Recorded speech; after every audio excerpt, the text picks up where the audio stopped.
And now for something completely different.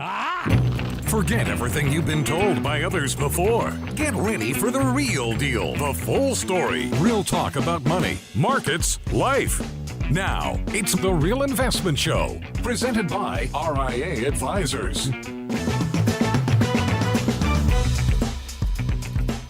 As we speak, we're losing things in the studio. They're falling off the walls. Our infrastructure. We need a new RIA infrastructure bill, Mr. Biden. Welcome to Financial Fitness Friday. What fell? I'm Rich Rosso here with Mr. Danny Ratliff, CFP squared. So we're happy you're with us. The Financial Fitness sign just took a tumble. That might be the sign of things. I missed that. That's called foreshadowing based on how the show is going to go today. Yeah. You know, you just can't get good Velcro anymore. You cannot. That's how that thing You know, you stays can't up get there. good Velcro. You also can't get good buttons or zippers anymore either. Oh, yeah. Or clasps. Yeah. Anything that's going to keep your stuff together, forget it. But we're here to help you keep your finances together. So Dow futures down, up 42 points. Let's just put it this way. It's the muck, right? It's the mucky muck.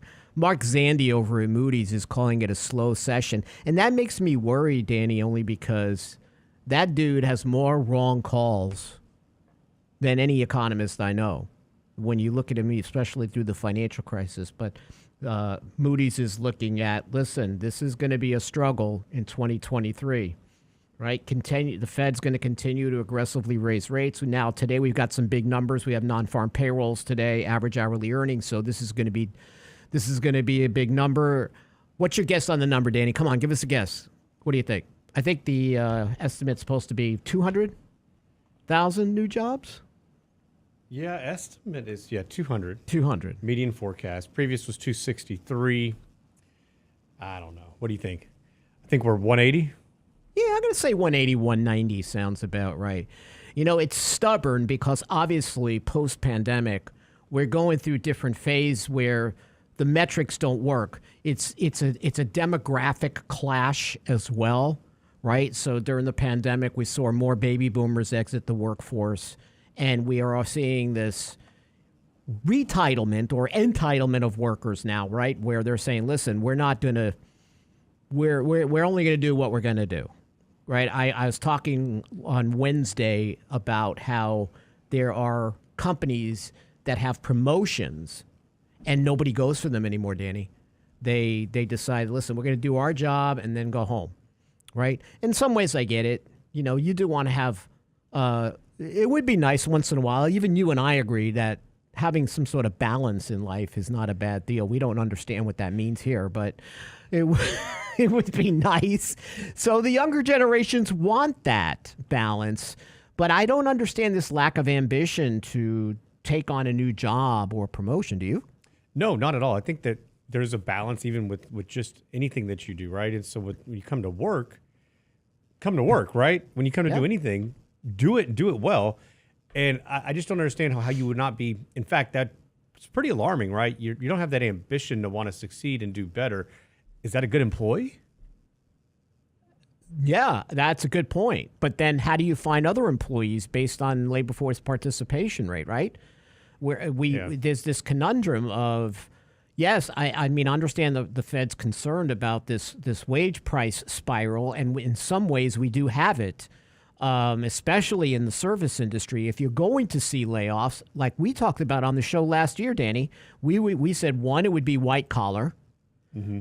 Two, it would be more in the tech space, right? So you're seeing this reshuffling, right? And in the finance area, Goldman Sachs, Salesforce, right? We're starting to see the layoffs. But I don't know about you, but like even with us, we can't really afford to lose anybody. Yeah. Right? And a lot of small businesses feel the same way. So they're stuck with inflation. And how are they going to keep their employees happy? So everybody's getting real creative. We're talking about it. How do we, really appreciate our employees who do such a great job for us, and we love them, and they're family to us, but we don't want to lose them, right? So how do we keep them engaged? How do we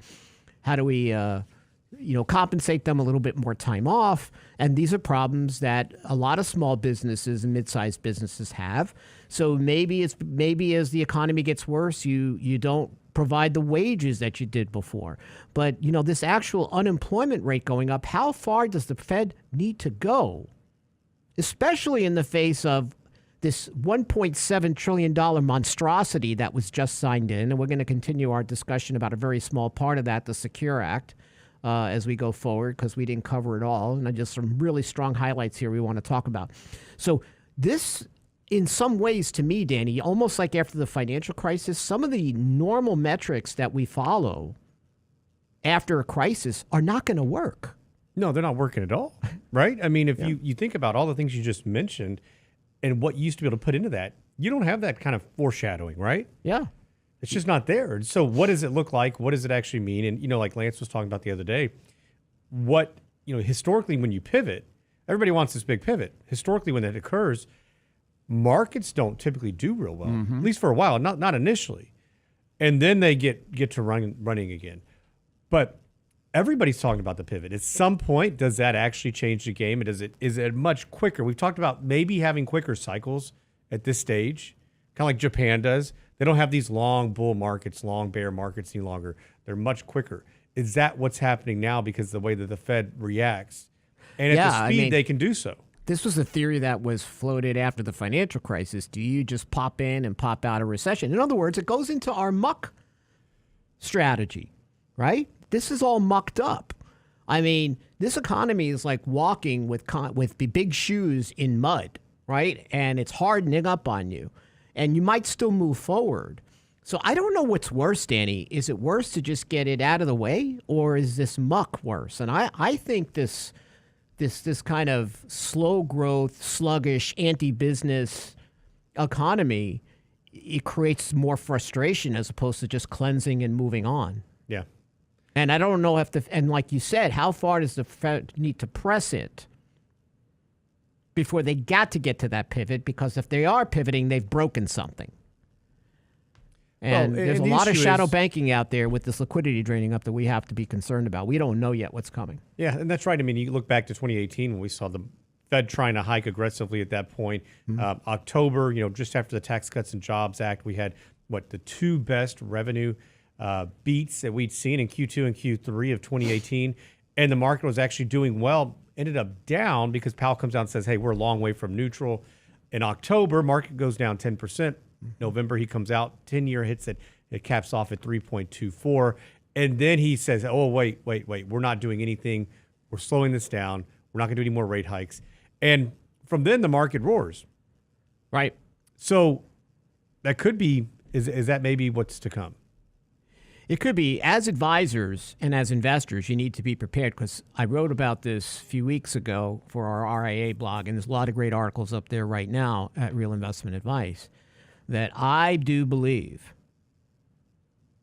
not passive investing is not dead, but it is a zombie. I believe active investing, I believe investing in individual companies and looking at balance sheets and who's going to make it through this is going to be how you perform well going forward, especially as long as the Fed might stick around. Because even when rates are higher, Danny, how long is it going to take for them to move move lower? I say they stick with them higher rates for longer to squelch this thing, and we don't know yet what the repercussions are going to be. We get back, we're going to continue this discussion and talk about other things like the Secure Act that will be important to your retirement here on Financial Fitness Friday. Stay tuned.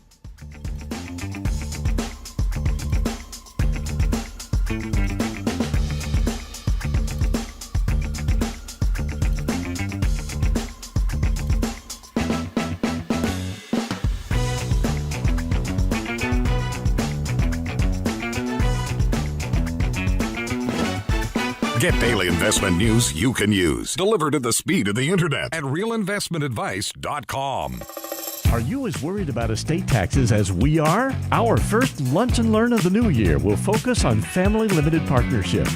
This valuable tool in the tax code could provide your estate with the safety and security you crave for your family. Join Richard Rosso, Danny Ratliff, and special guest Chris Masters, CPA with Doran Mayhew, Thursday, January 12th at noon, with the ins and outs of family limited partnerships for your estate and tax planning. Register now at realinvestmentadvice.com. realinvestmentadvice.com. Hi, Lance Roberts here. If you're like most people, your 401k plan represents the bulk of your retirement assets, and unfortunately for many, managing your 401k plan can be difficult. There's so many choices, so many things to consider. With just a quick email, a couple of questions, you can put RIA advisors to work for you managing your 401k plan. Get started right now at the website, realinvestmentadvice.com, or simply call our toll-free number, 855-RIA-PLAN, or again, simply online at realinvestmentadvice.com. Health and financial security touches everyone within your organization. Offering benefits for all doesn't need to be complicated. Hi, I'm Tom Allen, Senior Benefits Consultant at RIA Advisors. RIA Benefits provides independent expertise to find solutions that speak to the mission of your business, the culture you want to establish, and the budget you are able to work within. Book a free consultation with me at realinvestmentadvice.com/retirement, and we'll find a solution that takes care of your most important asset, your people. realinvestmentadvice.com/retirement, realinvestmentadvice.com. And now, another page from the Real Investment Advisors Investing Manifesto. Bulls win in bull markets. Bears win in bear markets. Eagles soar above and take advantage of opportunity. Let us help you soar as you reach your financial goals with RIA Advisors. Neither bull nor bear. RIA Advisors, 281-501-1791 or online at realinvestmentadvice.com. The Real Investment Show.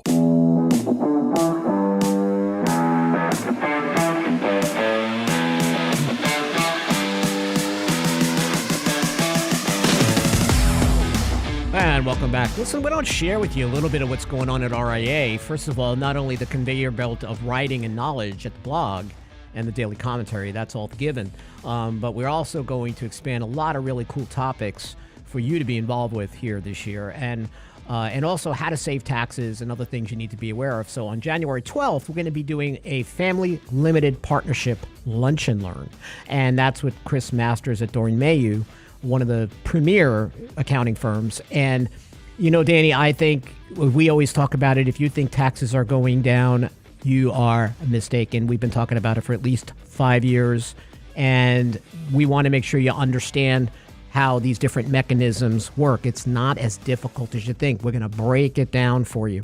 And then we're going to have a can of coffee at the end of the month, and it's really going to be about if this year is going to be the roller coaster and we're in the muck, how do you protect your household? Some financial security tips for your household, but we also want your input. We've got great listeners. We've got clients who listen. We've got great YouTube people who are very animated and funny. Things that they're doing to make sure that they're financially secure through the new year. So we want tips. We want your questions as we go forward. So, and then February, we're going to be doing a little bit about financial infidelity and raising money smart kids. New presentation that we've created here. We're very proud of. Now, I will tell you, when you go onto the blog, when you go onto the website, Real Investment Advice or RIA Advisors, you're going to see we have some great financial guides. And there's one out there just about retirement income and what you need to learn. It's a longer guide, but it'll give you some great information that you need to know to create a secure retirement income and how to do it tax effectively. But there's also there where you can take your test, your money potential, your wealth potential. What kind of habits do you have deep down inside? These tests are really great, Danny, for also the kids and the grandkids to get an idea of what their money script is or their origins of money.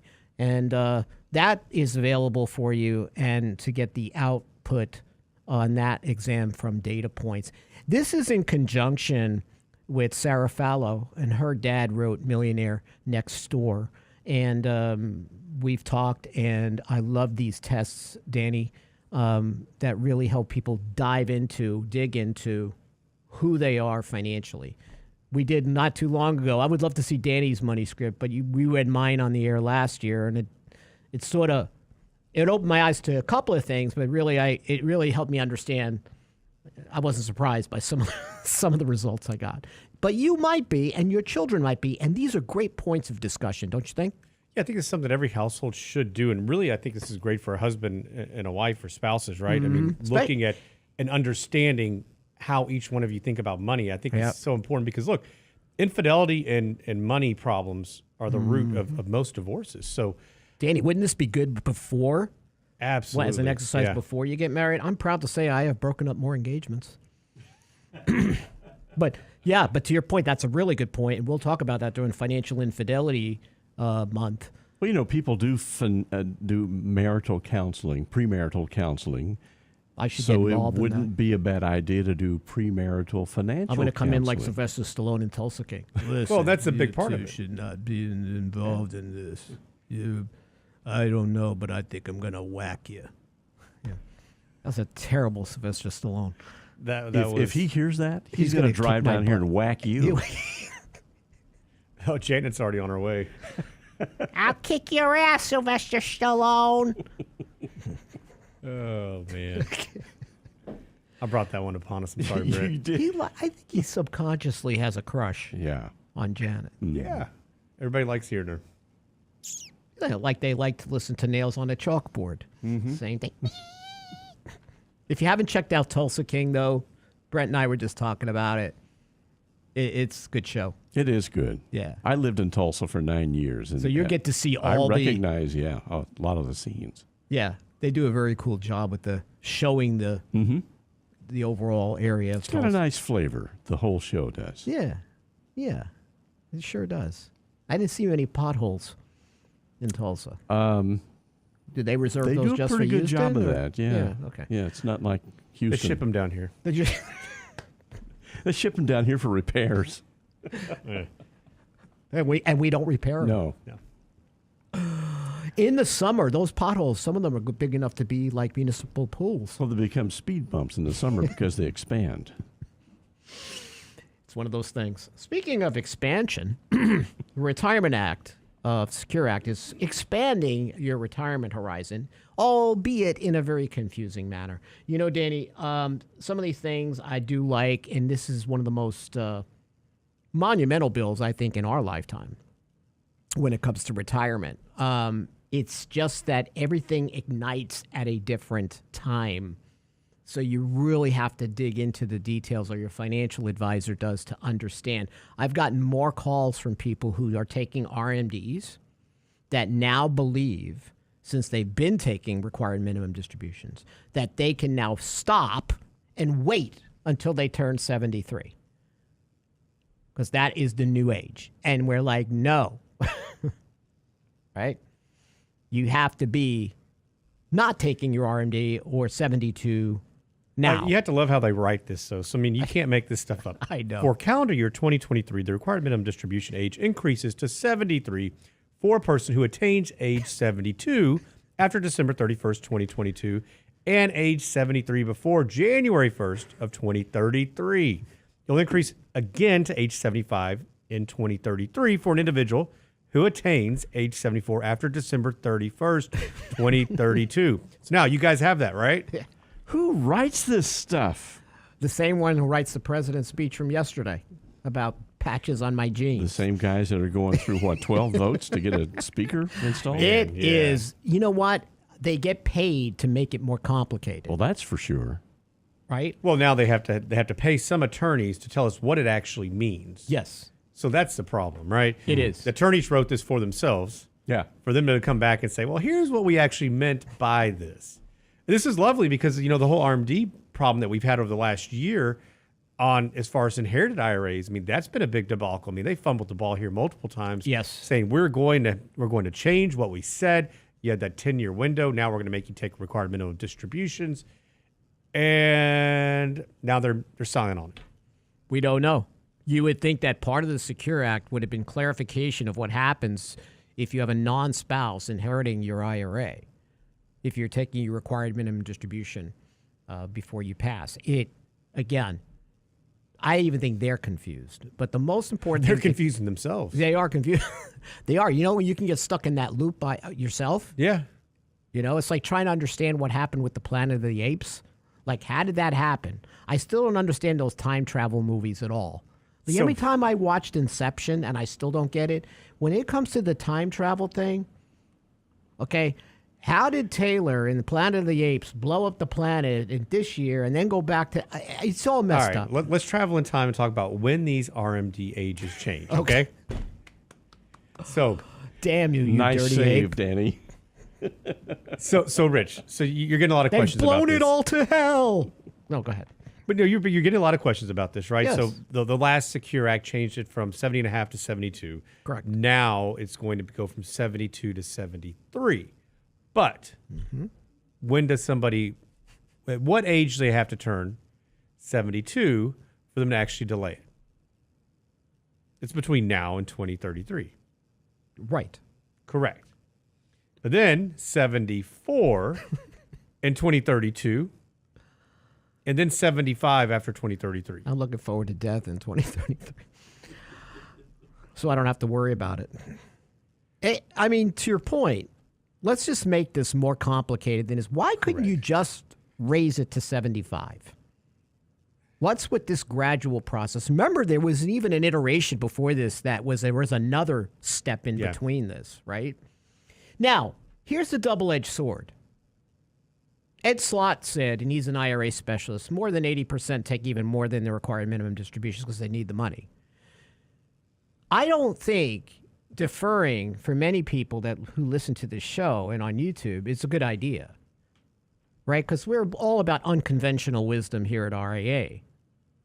You still want to draw down that IRA if that's where the bulk of your savings have been, to create tax control in retirement before the government mandates you take a distribution. Whether you take out money every year to live, whether you take out every year to do surgical Roth conversion, whether you just put the money in a plain old vanilla brokerage account, you want to have assets that are taxed differently to be tax efficient. So for Danny, a lot of times, and there have been some articles written about this, waiting on this RMD can create a real tax bomb for you overall, especially when it comes to Social Security taxation and Medicare IRMA. So it may not be the best idea for everybody. But what I do like the relief on the excise tax of 50% of the contributions you shouldn't have taken. First of all, they've made it so confusing. They've taken that 50% penalty, and I will tell you, you've had experience with this. It's very tough to get that waived. Yeah, you can. I mean, there are some ways to get around that, but yeah, it's super frustrating. And it's really even more frustrating right now with, what's gone on over this last year of them, kind of going back and forth on what they're going to do. And so Right. this is one of those things I think is actually good within this bill. But let's face it, most people are living on these funds. Now, you're right. There's a huge tax bomb sitting out there because I'm still talking to a lot of people saying, listen, I just can't, I don't want to pay the additional taxes. It just hurts to write that check. To do a conversion or to take funds out. That emotional hurdle is big. Yeah. It is huge. And I think it's very difficult for many people to overcome that. So what we find, though, is that over time, they just dwindle down their after-tax accounts. And then what? You're stuck. Right. Then I got only pre-tax, right? And everything I do is taxable. I want to go ahead and I want to spend $100,000. I want to give the kids a gift. Whatever I want to do. But this Secure Act, I will tell you, is really written for wealthier investors for the most part. And that's why it's important for us to share this with you. They're not helping the average Joe. No, they're not helping the average worker. When we get back, we're going to continue our discussion about the Secure Act 2.0 here on Financial Fitness Friday. Damn you all to hell!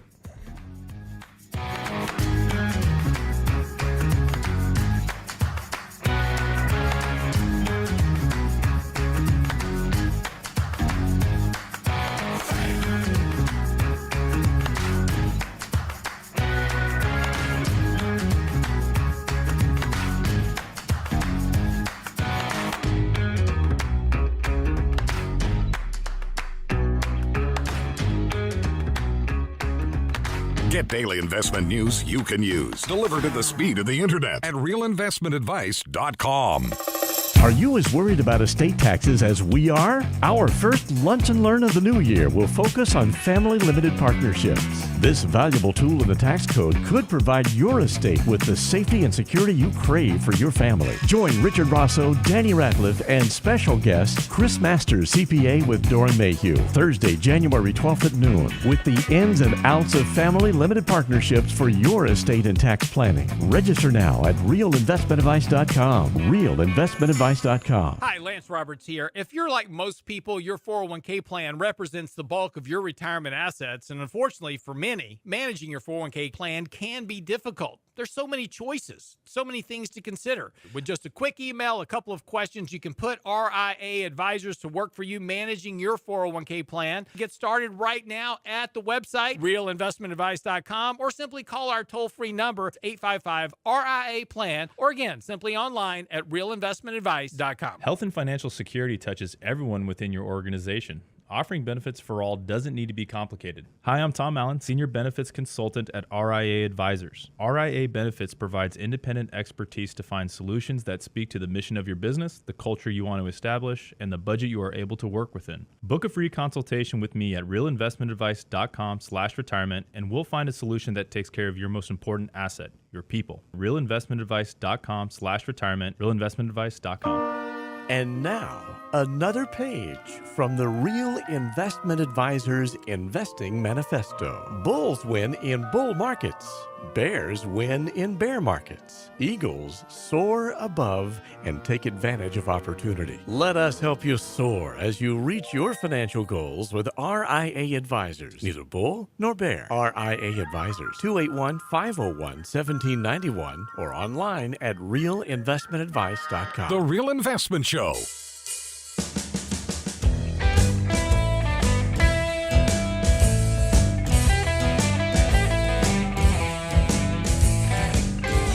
Welcome back. She danced like nobody was watching, but people were watching, and she looked like bees were attacking her. That's Brent's funny for the morning. It's a nice visual. Depends on who you're visualizing. Yeah, well. So the Secure Act is going to take a while for everybody to digest. Based to Danny's point, it's like alphabet soup with a lot of letters in it. And different triggering times and events. So what I do like, Danny, is Roth, obviously, the message overall theme in this bill is Roth is not going away, right? Correct. I mean, the only thing I worry about is you're going to have simple and SEP Roth IRA options. But how long is it going to take say, for companies to say you have this option or paperwork done to complete that through major custodians. Just like I can now take my employer match and place it in Roth. And I don't know if those mechanisms will be in place or when they'll be in place. See, that's going to be a company by company, custodian by custodian. Yeah, I can see this one implementation, taking don't you? years to actually implement, unless they said, hey, guys, you have to have this done by X date. And I didn't see anywhere in the bill that suggested that. Me neither. So Me neither. this is going to be one that, fantastic. I really like this aspect of it. And like you said, it further solidifies the thought that Roths are not going away. Those contributions are needed because they need your money now, not later. And we've said this, even though they've battled Roth with Peter Thiel and all of that, that you and I have been steadfast saying that Roth is the J.G. Wentworth of accounts. The government gets money now, so it made sense that they expand these options. So they're closet endorsing it to some degree. Now, here's what I don't like about this. The emergency savings aspect to this bill. The leakage. Yeah. I mean, you could take money out of your IRA account for pretty much anything, but now plan participants can withdraw $1,000 a year without early withdrawal penalties and must repay within 3 years. And then you have to wait another 3 years to take out another $1,000. Now, again, you're still subject to taxes, so that's still a thing. In addition, a rainy day account will be offered, where employees contribute $2,500 a year and allowed 4 penalty-free withdrawals per year. I don't like mixing this stuff up. I think you have to have that emergency reserve, but they just can't get away from the leakage because Wall Street wants the money. It's just, again, I don't like the blending of this. What do you think? No, because like you said, they want the money. So essentially, you're encouraging, and I think that, we talked about psychology just a bit ago, and I think this is a huge part of it, where if you set these funds aside, psychologically, you need to think this is not going to be touched until retirement. So what do you need to do? Number one, you need to build that foundation. You need to build the emergency funds. You need to bolster the financial vulnerability cushion. God forbid, multiple things happen in 1 year that are just, things cost money, right? And then you can start funding these types of accounts aggressively. And so I'm not saying don't do a little bit of each. I think everybody can have their own method or, paying down debt. However, I think this is a problem because what it's teaching people to do is that, hey, I'll just put these funds aside. It's easy, which is great. And I think that we need to make this easy, right? We always talk about paying yourself first, putting things on autopilot. Yep. The people who are most successful typically do this. But if you're only doing that, and then you begin to believe that you can start taking from this, it's just that psychology, Rich, that, not only can you start making these withdrawals, but now you're going to start thinking, well, maybe I just take that loan out. Yeah. Because it's the gateway drug. It is. It is. That's a really great way to put it, actually, a gateway drug. And financial pundits push this drug, right? They zealously promote these tax-deferred accounts as opposed to helping the masses prioritize and plan how to save and invest. See, at RIA, right, we've created this hierarchy, as Danny pointed out. So I don't like having the ability to take more out of these accounts. Granted, after the financial crisis, I was one out there. I was pushing real hard. I was sending letters to my representatives. You have to waive taxes and penalties on IRA withdrawals. These people you have pushed into these accounts, this Wall Street have pushed in, now they're out of work and they've got all their money in tax-deferred accounts. You are kicking them when they're down. Now they need the money to survive, and you're going to hit them with penalties and taxes. It is ridiculous.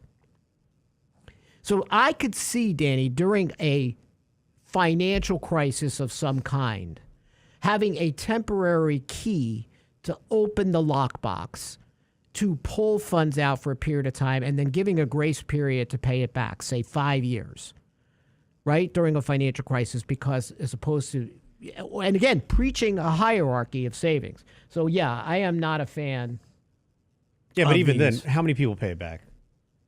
Yeah, but I understand that, and I totally get it. But at least what you're doing is God forbid, somebody, and how many people did you talk to the financial crisis? I know that were out of work, and the only thing that they could do was take money out of their IRAs and 401ks. And they say, my gosh, I need this money so bad, but now I got 10%. I'm going to pay 40% to the government to net out what I need just to pay bills. Just to pay my bills. And now only that, I'm a taxpayer that's going to be on the hook for bailing out these institutions. Correct. So they have to find a way to do this better. And we'll talk about that. Now, this excess finance, my daughter called me. Dad, I read about the excess 529 contributions to Roth. So I like this. Again, I think it's geared for more diligent savers, wealthier investors. Excess 529 contributions can roll over to Roth accounts beginning in 2024. Okay, but there are specific rules. So how many people overfund a 529? A handful of people. Huh? There's people that do that, yeah. Yeah. I mean, I'm in this boat specifically because Haley got the scholarships and so forth, and now I saved all these years for her.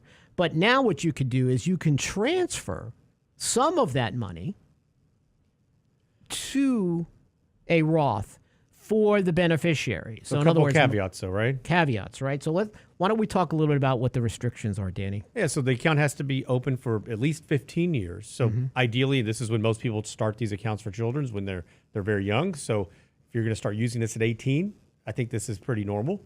The other caveat is you can only do up to $35,000. So this is where good planning needs to come into play, where you say, hey, here's what we believe costs are going to be for education. You put these funds aside, we see growth, and you need to start doing some planning for this. Because, look, if there's excess, that's great. You can always switch to another beneficiary. But I really love this part of it, that you can move this to a Roth. I think this is great. You're actually telling the kids that Roth is good. Yeah. They're actually following our rule about Roth, right? So then these rollovers, so say I wanted to start this with my daughter next year. I can only do $6,500, say 2023, but whatever it's going to be in 2024, hopefully indexed, right? Yeah. And transfers are only made to the beneficiary's Roth, usually the child. In other words, it's not like you're going to be able to move it to you and then you're the beneficiary. You know what I mean? Again, you're going to have to follow these rules to do these transfers, and there is, to Danny's point, a cap of $35,000. But if you're doing this for your children and you are now putting the money in Roth, the government is telling you, we like Roth for your kids. And that's something we've always talked about, custodial Roths, Roths for young people, Roth 401k starting out, not traditional tax-deferred Roth, tax-deferred IRAs and 401ks. So I sort of like this. I don't understand some of the caps on this, but like you said, Danny, if you're planning properly, maybe you don't overfund these to begin with. But, again, there's a lot of turmoil with colleges and how kids are going to be looking at things over the next couple of decades. Yeah, no, I Right? agree. I But what mean- better gift can you give a child? Obviously paying for their education, and then if you can start them off. I mean, imagine $35,000 in a Roth at 22, 23 years old.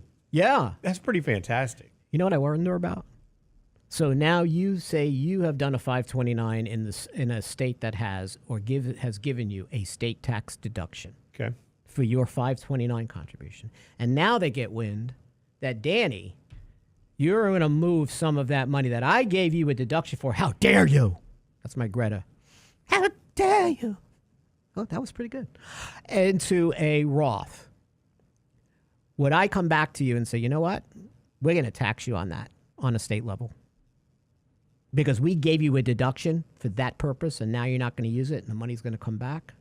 I wonder if states find a way to. It's just something I think about. Yeah. Can those states come back and say, you know what? That's a good concern. How I would think dare that you? there would How be dare some you? way when that occurs that I would assume they would try to come back and say, hey, It doesn't sound great if Janet goes, how dare you? That's what Greta's going to sound like, though, in 40 years. So so the Roth is, again, there's ways that this bill is giving you a heads up for Roth. And we don't talk about Peter Thiel anymore and how evil he is. Ultimately, though, you're going to have to sit with your advisor, understand the mechanics of this. There is also the ability, now qualified charitable distributions are very popular. So people that hit their required minimum distribution age wind up giving quite a bit of money to charity for the deduction. I do like this ability for you to spin some of this off, Danny, to unit trusts or charitable trusts, which means your financial advisors are going to have to bone up on charitable trusts. And not everybody's going to want to do a charitable trust, but some will. So this gives you once-in-a-lifetime ability to move $50,000 as part of your qualified charitable distribution. What do you think about this?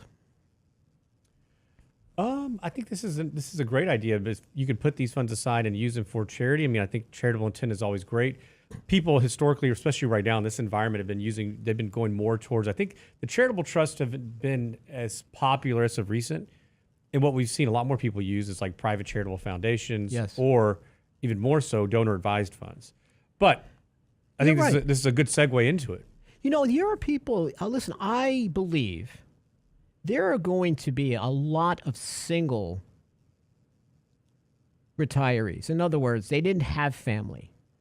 They've been divorced, they never got remarried, they're by themselves, and they don't want to leave that money to the government. They might, and they're in a higher tax bracket, you might see more of a use in charitable trusts for tax-free income down the road. So just something to keep in mind. We get back, we're going to talk about what is the biggest predictor of lifelong health and happiness here on Financial Fitness Friday. Stay tuned.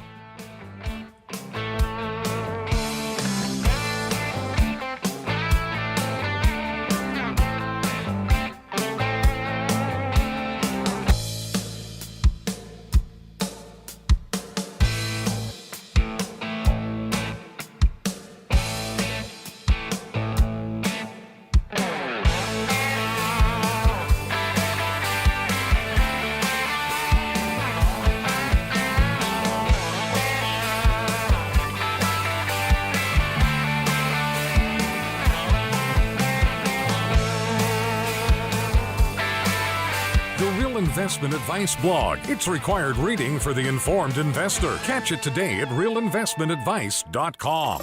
Are you as worried about estate taxes as we are? Our first Lunch and Learn of the new year will focus on family limited partnerships. This valuable tool in the tax code could provide your estate with the safety and security you crave for your family. Join Richard Rosso, Danny Ratliff, and special guest Chris Masters, CPA with Doran Mayhew, Thursday, January 12th at noon, with the ins and outs of family limited partnerships for your estate and tax planning. Register now at realinvestmentadvice.com. realinvestmentadvice.com. Health and financial security touches everyone within your organization. Offering benefits for all doesn't need to be complicated. Hi, I'm Tom Allen, Senior Benefits Consultant at RIA Advisors. RIA Benefits provides independent expertise to find solutions that speak to the mission of your business, the culture you want to establish, and the budget you are able to work within. Book a free consultation with me at realinvestmentadvice.com/retirement, and we'll find a solution that takes care of your most important asset, your people. realinvestmentadvice.com/retirement, realinvestmentadvice.com. And now, another page from the Real Investment Advisors Investing Manifesto. A passive investment portfolio requires active risk management. It's not a choice, it's necessity. Diversification doesn't protect against risk of loss. Let us actively help you reach your financial goals with RIA Advisors. Neither bull nor bear. RIA Advisors, 281-501-1791 or online at realinvestmentadvice.com. Can't catch the whole show now? Listen to our podcast later at realinvestmentadvice.com. My wife's traveling. She's in Quebec right now for work. She called me up. She goes, "Everybody speaks French up here." I go, "Yes, honey. They're a French colony." She goes, "I never knew that." The Real Investment Show podcast. Same show, your schedule. So the company that she's with took her out to dinner last night. They go to this very nice French restaurant. The appetizer comes out, which is bagua. She goes, "That's duck liver, isn't it?" Yeah, the rest of the dinner was downhill right from there. So at realinvestmentadvice.com. And the only thing that made it better was when they brought the snails out. The Real Investment Show YouTube channel has all our videos ready for your easy access. Now with the new and improved Before the Bell reports, Candid Coffee, and Lunch and and Learn replays, plus each day's radio shows like Technically Speaking Tuesday, Financial Fitness Friday, and the latest analysis from Lance Roberts and Michael Leibowitz. Subscribe and bookmark our YouTube channel for The Real Investment Show, or just click on the show links at realinvestmentadvice.com. Realinvestmentadvice.com. Real Investment Show podcasts are now available from Stitcher Smart Radio at Stitcher.com. Hi, Lance Roberts here. If you're like most people, your 401k plan represents the bulk of your retirement assets, and unfortunately for many, managing your 401k plan can be difficult. There's so many choices, so many things to consider. With just a quick email, a couple of questions, you can put RIA advisors to work for you managing your 401k plan. It's a quick and easy application. Just simply click Ask a Question at realinvestmentadvice.com or give us a call at 855-RIA-PLAN. That's realinvestmentadvice.com. Our first Lunch and Learn of the new year will focus on family limited partnerships. This valuable tool in the tax code could provide your estate with the safety and security you crave for your family. Join Richard Rosso, Danny Ratliff, and special guest Chris Masters, CPA with Doran Mayhew. Thursday, January 12th at noon. Register now at realinvestmentadvice.com. You're listening to The Real Investment Show.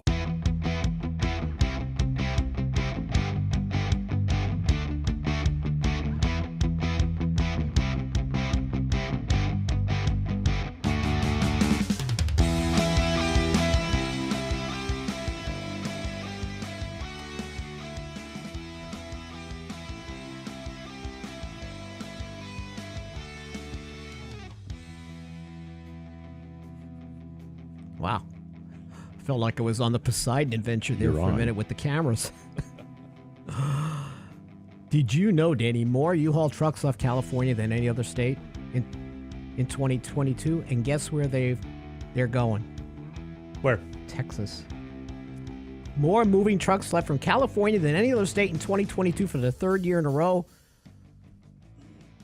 New study published by U-Haul. Or they say Hedge. don't California my Texas? Yeah, I don't know. It's an interesting theory, right? Because then you look at Florida and you see how red it is. Like, are people have we split the United States just by us moving and picking up and moving? Or I don't know. It's interesting. Just remember, you're refugees, not missionaries. Ah. I like that. That's a good point. Yep. How do you become can you move to refugee status? Do you have to read like the Alamo Reader? Yeah. 1,100 pages of that, or what? You must do the take a Independence Trail tour before you move here. Texas history course. Yes. Yeah. Every year dragging my daughter to the Alamo. Dad, what? Yeah. Uh-huh. Yeah. Mm-hmm. Uh-huh. Yeah, we do that once a year. Take her to Washington on the Brazos. That's a great park. Oh, I know it's a great that park. Is pretty neat. Yeah. Although I don't know, based on the Pee Wee Herman movie, there is a basement in the Alamo, and I've never found it. Have you? I love that movie. Thank you for that visual. Your bicycle's in the basement of the Alamo. Oh man, that is a great. It is a great trip to see it, and to study the history. And there are a lot of great books about the Alamo for you to read. And one of the best movies came out about 12, 15 years ago about the Alamo. It is a good movie. Who Billy did Bob that? Thornton played David Crockett. Yeah. With Dennis Quaid, I think, perfect played. casting. Yeah, Dennis Quaid was in it, I think. Yeah. But that was one of the best Alamo stories. The John Wayne one, I don't know about that. But Billy Bob made it. yeah, he really did, didn't he? Yeah. Yeah. Billy Bob's also really good in, he was in 1883 Yes. as well, with his handlebar mustache and stuff. So You going to grow one of those, Danny? Maybe. Okay. Usually I do that about the time we go skiing just to drive my wife nuts and everybody else. Because, when you're from Texas and you go anywhere, they expect you to just look like a hillbilly. So yeah, or on a horse. Correct. So usually I just wear a tuxedo, T-shirt, ski in that, nothing else. And You can wax the ends. yeah, I shave handlebars is usually what I do, though. When I was in New York and I always talked to the NYPD. My cousin was on the NYPD for years, and they're like, "Hi, what? You just moved from Texas, and where's your horse, buddy?" It's like, oh gosh. But that's what I thought when I first moved here. Do I have to get a horse? What do I have to do? Yes. That should be the requirement as well. Not in Houston. In Houston, you get a Mustang. Do you? You get a lot of other things, too. We can't talk about on the radio. That's my horse. I thought you was a Miata horse. That's what it wants to be when it grows up. That would be a cool name for a horse. Miata. And if you haven't seen Giant, Danny, you've had to see Giant. The old movie. Man, about Rich, I Riata. don't know. Okay. You got to watch that. That is one of the best stories about Texas with Rock Hudson and Elizabeth Taylor. Giant, okay. Yeah. Yeah, and it's just epic, just the scenery. Of course, they did film that in Texas, and it's just interesting to see. So, Danny and I, when we talk about in our right lane classes and our retirement classes, we always talk about how important it is to remain social in retirement. And now, Danny, there's a study that relationships are the biggest predictors of lifelong health and happiness. And what happens a lot of times when people retire, especially men, they go off into this little hole and they don't remain as social. But this is out of the Harvard study of adult development, who asked, who would you call in the middle of the night if you were sick or scared? Well, and That's sort of it one of the suggests that questions. people that are living longer who form these bonds and these relationships over time. And we see that when people retire early, take Social Security early, historically their lifespan is not nearly as good as somebody who they delay it, they wait. They're not sedentary. I think that's a big part of it, right? When you find and that's the biggest part, really, in many ways that we find is that what's the qualitative aspects of the things that you're going to do? Where will you find your purpose? And a lot of times that's in relationships. Mm-hmm.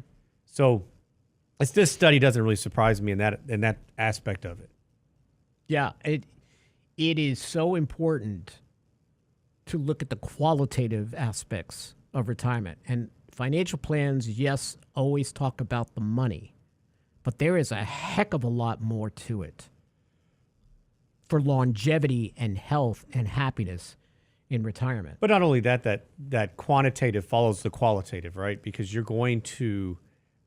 are going to be tied together because what you're going to spend your time on, the activities, the hobbies, they're going to cost money historically. Correct.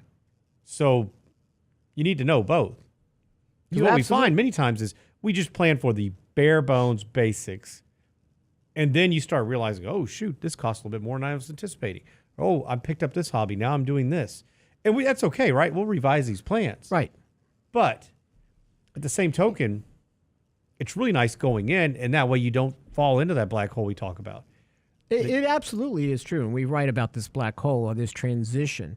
And I think a lot of people fell into it when they quit during COVID, and it was too cold turkey for them. So we're seeing a lot of people return to work, maybe not because they need the money. It's just because, wait a minute, I wasn't really ready to retire or move on to this next stage. You got to find an advisor that gives you the full color of retirement. In other words, it's not just the numbers, even though the numbers are important. It's really what those next steps are going to look like for you.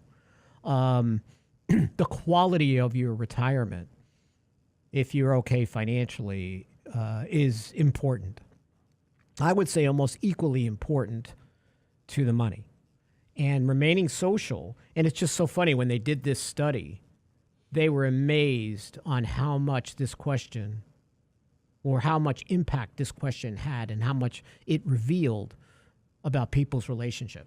And this is based on the Stanford Center on Longevity as well. I think women are a lot better at remaining social and staying active during those years. Oh, no doubt. Than men. I know I could probably sit on the couch and watch Gunsmoke for 3 days in a row, and that's not good. I mean, you got to get up and go. You got to go outside. You've got to do things that keep you out there overall. And I think it's going to be tougher, Danny, if the demographics, as they show, and a lot of retirees alone, how do they engage? And I think a lot of these communities that allow social engagement are going to be important to longevity. You know what? I will tell you this. I've talked a lot. I've had a lot of clients here recently who've moved into like the Del Webb communities or retirement communities that are 55 plus, and there's so many activities. And it used to be you'd get a little bit of feedback where it wasn't always positive. But over the last year or two, everybody who's done so absolutely loves it. And it's been a great way for them to segue into retirement because they can walk out the front door, go see a friend, go to the clubhouse, go to happy hour. And there's an activity for everyone. So if there's something you want to engage in, you can typically find it. So Absolutely. I think the Del Webb communities, look at the villages in Florida. I have clients that I was like, are you ever going to leave? They never leave. Yeah. They've got all these activities all day. They're busy all day. And then, like, I know Del Webb has community up in the Woodlands and some other areas. I've been helping clients look at costs because I do have clients who, older men especially, who are isolated. And that's not healthy. So I'm trying to get them out into these other communities and take away some of the stigma that these are not nursing homes. Mm-hmm. And by the way, Danny, Giant was filmed in Marfa. Really? Yes. Actually, the ranch was called Riata. And there are some elements of it still left. It was filmed on the Ryan Ranch. It's always like to watch the movie to get an idea of what Texas was like back then. And Very Marfa's still, cool story. not exactly the same, but Well, it's, All right. See you soon, guys. Have a great weekend. Lance on Monday. Take care.